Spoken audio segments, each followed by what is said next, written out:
सुहानी मानसी को अपने बचपन की स्टोरी सुनाती है कि वो किस तरह मकसूद मियाँ के अनाथ आश्रम में पहुंची। आइए अब आगे की कहानी शुरू करते हैं। सिन्हा साहब की इस बात पर मकसूद भी फट पड़ा और चिल्लाकर बोला, तो आप कौन सा दूध के धुले हैं साहब? आपको यूं ही तो सस्पेंड नहीं किया गया होगा ना? देखिए साहब, अगर आप हमसे थोड़ा इज्जत से बात करेंगे तो हम भी आपकी बात मान लेंगे। ओह मकसूद, तेरे भी पर निकल आए, सिन्हा भवें तान कर बोले। देखिए सिन्हा साहब, मैं आपसे अभी तक बिल्कुल तमीज़ से बात कर रहा था। माना कि आप हमारे सभी काले कारनामों से वाकिफ़ हैं, तो हम भी यहाँ कोई सब्जी का ठेला लगाकर नहीं बैठे हैं। सरकार से रजिस्टर्ड अनाथ आश्रम चलाते हैं। समाज में हमारी भी कुछ इज्जत है। मकसूद मियाँ समाज सुधारक के नाम से जाने जाते हैं हम। अगर हमारा कुछ गलत आप जानते हैं तो आपके धांधले कुछ हम भी तो जानते हैं कि आपकी बेगम साहिबा तारा बीबी के बारे में जानती हैं कि नहीं जानती हैं, और शायद तारा बीबी आपके बारे में भी पूरी तरह से कुछ नहीं जानती हैं, लेकिन हम जानते हैं आपके बारे में। अच्छा, तो तुम अब हम पर उंगली उठाओगे? बहुत हिम्मत हो गई है तुम्हारी। तो हमें और ज़्यादा बोलने का मौका मत दीजिए ना, और इस बात को शांति से निपटा लीजिए। मकसूद मियाँ थोड़ा शांत होते हुए बोले। सिन्हा साहब अच्छी तरह से जानते थे कि मकसूद जितना ज़मीन के ऊपर दिखता है उससे कहीं ज़्यादा गहरा ज़मीन के अंदर है। उसकी जड़ें दूर दूर तक फैली हुई हैं। इसीलिए आज तक उन्होंने मकसूद पर हाथ डालना मुनासिब नहीं समझा। अरे ठीक है ना मकसूद, नाराज़ क्यों होते हो?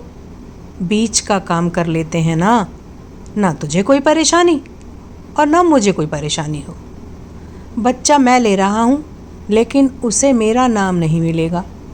बस इतना समझ ले कि मैं अपनी तारा जान को बहलाने के लिए एक खिलौना लेकर जा रहा हूँ, बस। ठीक है, मैं कल पेपर तैयार करवा कर रेडी रखता हूँ और फिर फॉर्मेलिटी पूरी करके आप इस बच्ची को ले जाना।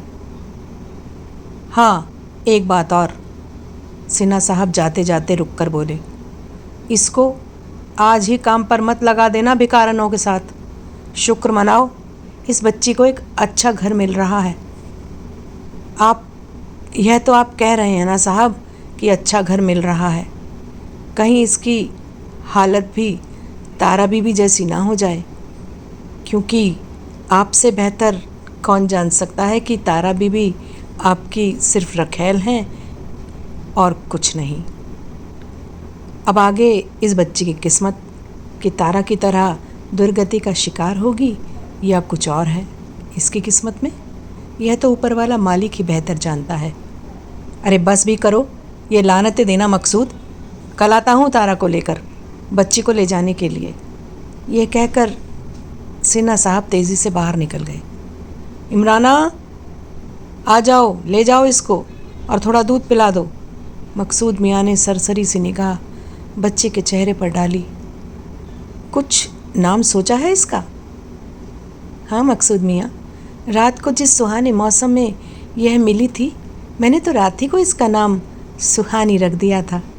इमराना आंखें मटकाती हुई बोली। अरे वाह, बहुत अच्छा नाम सोचा है तुमने। जाओ इस बच्ची को अंदर ले जाओ। पता क्या लिखा है इस मासूम के जीवन में, किसी को कुछ नहीं पता।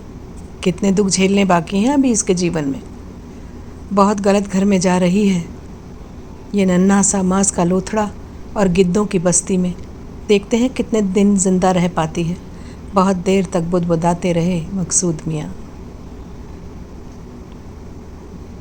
उधर तारा बीबी बहुत खुश थी। नन्ही सुहानी को गोद में लेकर सारे घर में नाचती फिर रही थी। सिन्हा साहब खुश थे, उनके सिर का बोझ कुछ हद तक कम हो गया था। अब तारा का ध्यान उन पर कम ही रहेगा। वो जानते थे तारा एक अच्छे दिल की औरत है, तभी तो वो उसको अच्छे से बेवकूफ़ बना पाते थे और सालों से उसे बहला रहे थे शादी करने के लिए। यहाँ तक कि 4 बार उसका अबॉर्शन भी कराया, लेकिन 5वीं बार तारा अबॉर्शन के लिए नहीं मानी तो बच्चा पैदा करना ही पड़ा, मगर अफसोस बच्चा पैदा तो हुआ लेकिन मर गया। शायद खुदा अभी मेहरबान था सिन्हा साहब पर। अभी तो सब कुछ उनकी मर्ज़ी का हो रहा था। तारा को सुहानी के रूप में उसका अपना बच्चा मिल गया था। सुहानी को तारा और तारा को सुहानी इतनी भाग गई थी कि पता ही नहीं चला वक्त कितनी तेज़ी से बीत गया। पहले सिन्हा को तारा की ज़िद के कारण उसके पास रोज़ शाम को आना पड़ता था। धीरे धीरे अब यह वक्त हफ्तों में बदल गया और हफ्ते कब महीनों में बदल गए पता ही नहीं चला। तारा हर रोज़ बढ़ती हुई सुहानी को देखती तो उस पर दिलो जान से फिदा रहती, उसकी हर बात को पूरा करती। देखते ही देखते सुहानी 7 साल की हो गई थी, लेकिन उसके जिस्म का उठान ऐसा था कि वो 10 साल की लगती थी। सुंदर तो इतनी थी कि बस पूछो नहीं। इस बार जब सिन्हा साहब तारा से मिलने आए तो उनकी निगाह तारा पर कम और सुहानी पर ज़्यादा टिकी हुई थी। सुहानी का सुंदर और मासूम सा चेहरा जो भी देखता बस फिदा हो जाता। जीती जागती खूबसूरत सी गुड़िया पूरे घर की जान थी। लेकिन सुंदर चेहरों के लिए भी सभी की नज़र अच्छी नहीं होती। कुछ सिन्हा साहब जैसे लोग भी होते हैं जो गिद्ध की नज़र रखते हैं। उनके लिए औरत का जिस्म सिर्फ मांस है जो नोचने और हवस पूरी करने के काम आता है, चाहे वो जिंदा हो या मुर्दा। सुहानी तारा को माँ और सिन्हा साहब को पापा कहती थी, लेकिन सुबोध सिन्हा ने उसे अपनी बेटी कभी नहीं माना। अरे बेटी तो छोड़िए, वो तो उसे छोटी बच्ची भी नहीं समझता था। उसकी आंखों में ललचाई सी भूख साफ नज़र आती थी। कुछ लोग कलियों को फूल बनने से पहले ही नोच डालना चाहते हैं। कहते हैं औरत को परमात्मा ने जो 6 सेंस बख्शी है वो उसके बहुत काम आती है। तारा ने महसूस किया कि सिन्हा साहब का उसके घर आना काफ़ी कम हो गया था, लेकिन अब कुछ दिनों से वो लगभग रोज़ शाम को आने लगे थे। सुहानी का बाल सुलभ मन हमेशा अपने इस बहरूपीय पिता के लिए उतावला रहता था। एक दिन तारा ने खुद देखा कि सुबोध सुहानी के गालों पर हाथ फेर रहा था। फिर उसके हाथ उसके जिस्म की ओर बढ़ने लगे। तभी तारा वहाँ पहुँच गई तो सुबोध ने अपने हाथ पीछे कर लिए, लेकिन तारा समझ गई थी कुछ तो खिचड़ी पक रही है सुबोध सिन्हा के शातिर दिमाग में।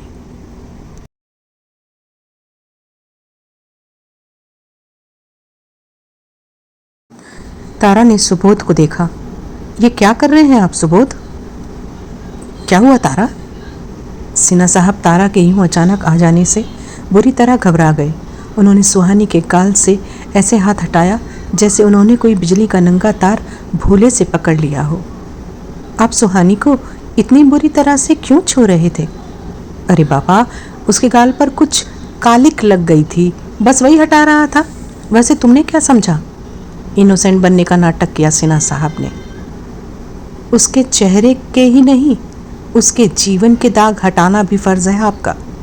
आप पिता हैं सुहानी के, यह बात आप कभी मत भूलना। और सुहानी के जीवन में दाग लगाने की भूले से भी कोशिश मत करना। कैसी बचकानी बातें कर रही हो तुम तारा? क्या तुम मुझे इतना गिरा हुआ समझती हो डार्लिंग? सुबोध ने तारा को प्यार से फिर उलझाना चाहा। मेरे समझने या ना समझने से क्या फ़र्क पड़ता है? आखिर तुम हो तो वही ना जो तुम्हारी असलियत है। एक मर्द और कुत्ते में ज़्यादा फ़र्क नहीं होता। ये कुत्ता सरेआम किसी भी कुतिया का पिछवाड़ा सूंघ सकता है, लेकिन आदमी नहीं। जबकि तुम जैसा आदमी चाहता तो वही है, पर कर नहीं पाता। क्यों, सही कहा ना? ठहाका मार कर हंस पड़ी तारा। सुबोध ने झट से उसे अपनी बाहों में दबोच लिया और उसके कान में फुसफुसा कर बोला, तारा जान, आज रात को तैयार रहना। सही और गलत तभी बताऊंगा। तुम्हारी सारी ऐंठ आज ना निकाली तो कहना। फिर से मेरा वही अंदाज देखोगी तुम जिसकी तुम भी दीवानी हो। आग भर दूंगा तुम्हारे इस खूबसूरत जिस्म में। और हाँ, सुहानी को दूसरे कमरे में जल्दी सुला देना। कोई बहाना नहीं सुनूंगा मैं। अच्छा, चलता हूँ। ये कहकर सुबोध भद्दी सी हंसी हंसते हुए चला गया। जीना साहब की इस बात पर तारा अंदर ही अंदर सिहर उठी, क्योंकि जब सुबोध उससे प्यार करने के लिए उतावलापन दिखाता था तो वह अपने वहशीपन की चरम सीमा पर होता था, और जब तक उसका वहशीपन शांत नहीं हो जाता था वो उसके नाजुक से जिस्म को नोचता, खसूटता, रौंदता रहता था। बस यही तारा की जिंदगी बन गया था। तारा चाह कर भी इस शख्स के चंगुल से आज़ाद नहीं हो सकती थी, लेकिन जब से सुहानी उसकी ज़िंदगी में आई बस तभी से तारा को थोड़ा सुकून मिल गया था, क्योंकि अब उसके घर सुबोध का आना भी कम हो गया था और यह तारा के लिए सुकून की बात थी। लेकिन अब फिर से सुबोध सिन्हा का लगातार हर रोज़ उसके घर आना उसको गहरी सोच में डाल रहा था। सुहानी को लेकर तारा हमेशा बहुत चौकन्नी रहती थी। वह सच में एक माँ की तरह उसकी परवरिश कर रही थी। वो उसे हर समय गंदगी से बचा कर रखना चाहती थी। जिस गंदगी में उसका बचपन गुजरा उसकी जवानी तहस नहस हो गई। तारा सोच रही थी कि वो बिना किसी को बताए सुहानी को किसी हॉस्टल में डाल दे, जहाँ सिर्फ उसको पता हो सुहानी के बारे में, और सुहानी का भविष्य सुरक्षित हो जाए। वो खूब पढ़ लिख ले, खूब नाम कमाए, अपने पैरों पर खड़ी हो जाए। उसके जीवन में कभी कोई सुबोध सिन्हा ना आने पाए जो उसकी ज़िंदगी बर्बाद कर सके। तारा अपने मन की उथल पुथल में फंसी हुई अपने विचारों से खेल रही थी। तभी सुहानी की तेज चीख सुनाई दी। वो अपने विचारों की श्रृंखला तोड़कर बाहर आई। सुहानी, क्या हुआ बेटा, क्या हुआ सुहानी? वो दौड़कर बाहर पार्क में पहुंची। उसके पैर में चोट लगी थी। मम्मी, मैं खेल रही थी, खेलते खेलते मेरा पैर मुड़ गया। ओह, लगता है मोच आ गई है। तारा ने उसे गोद में उठाया और कमरे में लेकर गई। सुहानी चलने में बहुत दर्द महसूस कर रही थी।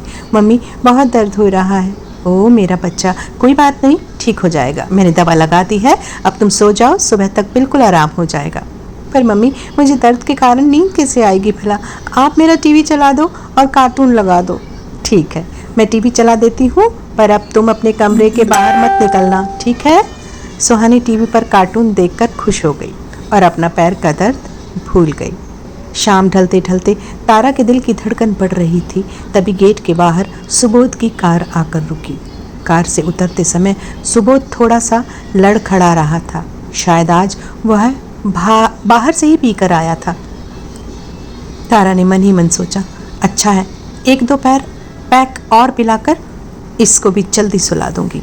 जैसे ही उसकी नज़र तारा पर पड़ी वो तेज़ी से उसकी ओर लपका। ओह माय डार्लिंग तारा, कहाँ जा रही हो तुम? चलो कमरे में चलो, आज तो सुबह से ही तड़प रहा हूँ मैं तुम्हारे लिए। इधर आओ ना जाने मन। सुबोध ने उसे दबोचने की कोशिश की। धीरे बोलो सुबोध, सुहानी जाग रही है। तारा ने उसे चुप कराने के लिए इशारा किया। अरे तो जागने दो, अब क्या माँ बाप रोमांस भी ना करें? सिन्हा बेहूदी से हंसता हुआ बोला। सिन्हा साहब, आप अपने कमरे में चलिए, अच्छा नहीं लगता बच्चों के सामने ऐसी हरकत करते हुए। मम्मी, यहाँ आओ ना, देखो मुझे बहुत दर्द हो रहा है। तभी सुहानी ने तारा को आवाज़ लगाई। अरे क्या हुआ सुहानी को? सिन्हा साहब ने हैरानी से पूछा। कुछ नहीं हुआ, जो हुआ है मैं देख लूँगी। आप समझते क्यों नहीं? चलिए आप अपने कमरे में चलिए, मैं आती हूँ बस उसे देखकर। पर हुआ क्या है उसको बताओ तो, सिन्हा साहब ने पूछा। कुछ खास नहीं हुआ है, बस ज़रा सी पैर में मोच आ गई है। मैं आपके लिए ड्रिंक्स लगाती हूँ, आप आराम से बैठिए, मैं आती हूँ 2 मिनट में।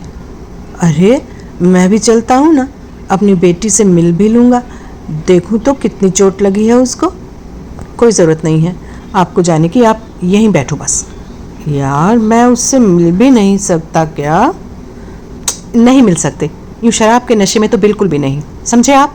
झुंझला उठी तारा। तारा के रोकते रोकते भी सुबोध सिन्हा ज़बरदस्ती सुहानी के कमरे में आ गया। सुहानी अपने पिता को सामने देखकर अपना दुख दर्द सब भूल गई। अरे पापा, आप देखो ना, मैं उठ भी नहीं सकती, मेरे पैर में चोट लग गई है।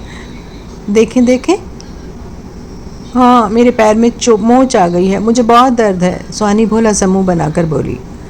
सुबोध ने सुहानी के गोरे गोरे पैर को अपने हाथ में ले लिया और अपनी मोटी मोटी उंगलियों से उसे सहलाने लगा। सब ठीक हो जाएगा सुहानी, ये दर्द भी ठीक हो जाएगा, तुम परेशान मत होना बस। सुबोध उसका पैर छोड़ दो, उसे पेन हो रहा है। तारा को उसका सुहानी के पैर को छूने का तरीका बता रहा था कि उसके मन में पाप चल रहा है। तारा की बात जैसे उसके कानों तक पहुंची ही नहीं। वो उसी तरह उसकी पिंडी पर हाथ फेरता हुआ बोला, लाओ तारा, मैं आयोडेक्स लगा देता हूँ सुहानी को। सुबोध, मैंने दवा लगा दी है, जाइए आप अपने कमरे में जाइए। तारा उखड़ गई। अरे यार, कैसी हो तुम? हम दोनों के प्यार पर पहरा लगा कर बैठी हो नागिन की तरह। बहुत नशे में था सुबोध। दोस्तों, कहानी अच्छी लग रही है तो अगला पार्ट सुनना ना भूलें। धन्यवाद।